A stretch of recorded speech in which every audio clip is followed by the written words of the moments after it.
Gilaay ka? Day 4 jogging. Apil ta na. Bantira. Og karon mga guys, jogging na pud sila. Kaingon biya ko og day 3 ra ni taman, pero ilamang yung ipanindigan.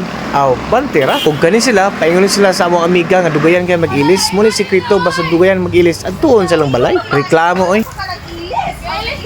Og pag umalog ilis diha, aw hinahina day og jogging para dako og agi ba.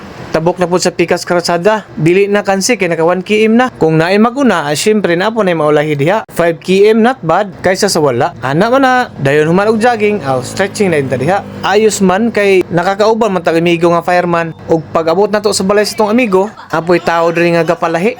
Padako sa lawas po ni iya ha. Maong ni apil lang punta. Aw banti. Ang among amiga og amigo nga wala na informed rin sa workout ng kupol-kupol, aw tuan ni uli nagbagulbol.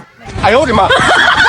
Nalingaw kay mig aswat-aswat diha pero sigurado pamaol jud ni ugma. Pero kining tagiya sa balay aw easy ra inaswatay. Ug pag human mo aswat-aswat aw saktong istoryahan ra diha. Nang iro ganahan mo jogging naning iro. जो है ना 2 साल से क्या